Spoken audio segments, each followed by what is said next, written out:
Hello, welcome back. So I've just come back from the British Championships. Um, a very well-deserved win in Gawain Jones, obviously, given what he's been through over the last couple of years. It's very welcome. It was a very close playoff, to be honest. David Howe was probably in control for a game and a half, but then he made a big blunder. Um, Yeah, before the tournament, I thought that Wayne Jones, I played all these players, but I thought that the top four, I should say, I played all of them. I would have put him behind as maybe the fourth best player, but after this tournament, I would say that him and David are about the same, but they're like ahead of the other two. And the reason for that is not necessarily to do with chess ability, maybe more to do with factors of to do with those guys are like in their prime. Luke Shane doesn't play that much, for example.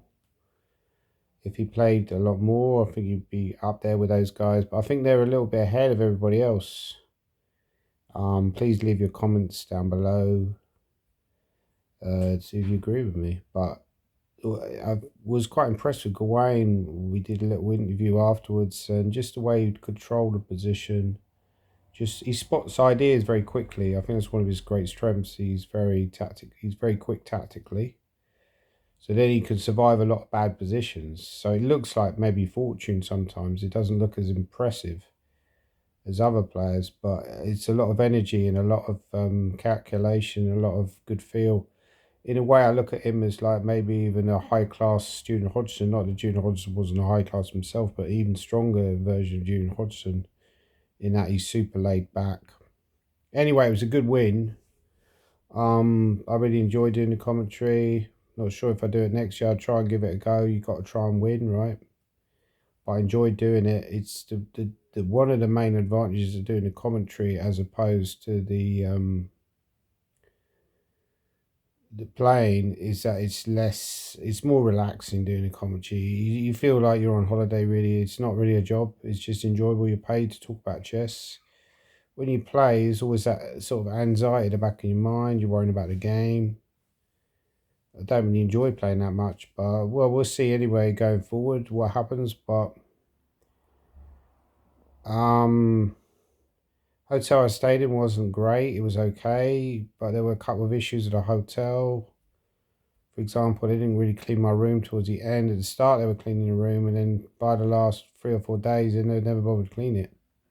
Even I asked them on several occasions to clean my room, and there was a great big spider running around, and there wasn't anything I could do about it because nobody come to clean my room. So a tiny little room, and you got a massive, great big spider running around. It's hardly ideal. But yeah, I'm glad the tournament is over with. I'm going to try and sort of sort myself out, go on a better diet.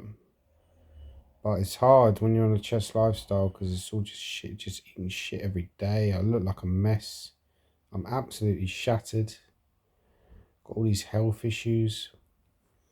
But yeah, um, so my next tournament is in Bruges, which should be fun.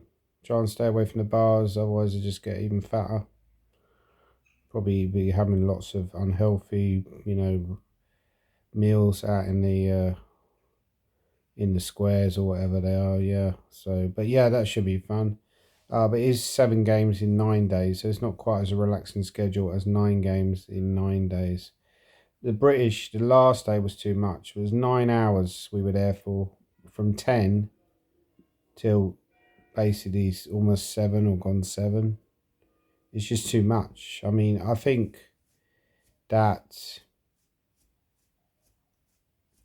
they should really somehow do something about that because it's just too much. I mean, but it was ironic that we started 4.5 hours later than what we normally, sorry, 4.5 hours earlier than what we normally start around, but yet we finished later. So I think, I don't know what they can do about it, but they could either maybe have the playoff the next day in the morning, or potentially I don't like tie breaks, but maybe just do a tie break. or just have you. What you could do is you could have like just 2 blitz games and an Armageddon. If people complain about it, say, well, look, you're winning thousands of pounds anyway. What's the big deal? You got to separate yourself. Or you could have a situation where the player with the best tiebreak goes into the rapid play with an advantage. So the other player would need to win over those 2 games, need to win that match. Otherwise, they fail. It's all a bit complicated, but I don't think 9 hours is it's just too long, right? So anyway, that's my thoughts on the British Championships. Do you agree with me?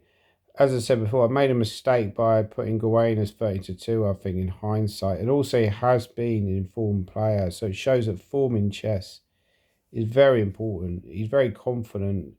The other players, I feel like Luke Shane and Michael Adams, are searching for something a little bit. Him and David as well, he's not really searching for something. I think both of those 2 guys are in form. But overall, we're looking very good going into the Olympiad. We've also got a strong women's Olympiad team because we've got players like Bod Hanna and Yan Lau, who had a nice win in the last round of the British Championships. So we've also got a chance of doing reasonably well in the women's championship. I think there's also players like Kat and maybe Jovanka Huska possibly competing as well. Harriet Hunt, I'm not sure. So anyway, I'm looking forward to some of these chess events coming up, not just playing but also watching.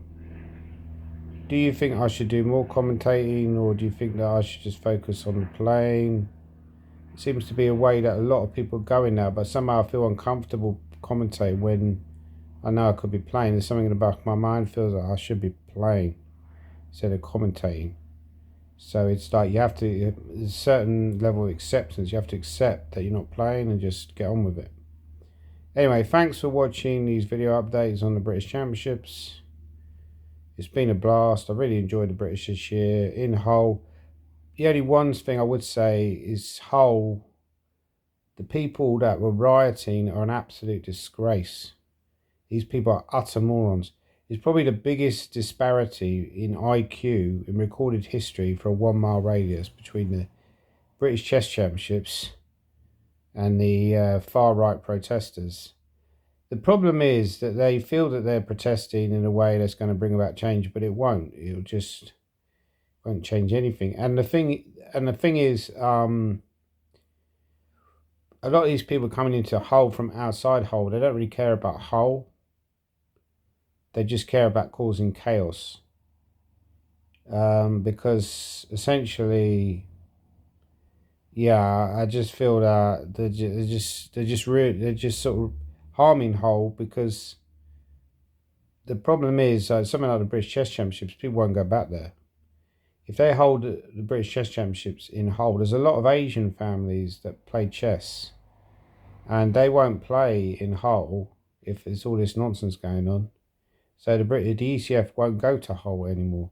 So they're ruining Hull as a tourist destination. I just think it's an absolute disgrace. Anyway, that's my thoughts. Do you agree with me? Thank you for watching these video updates.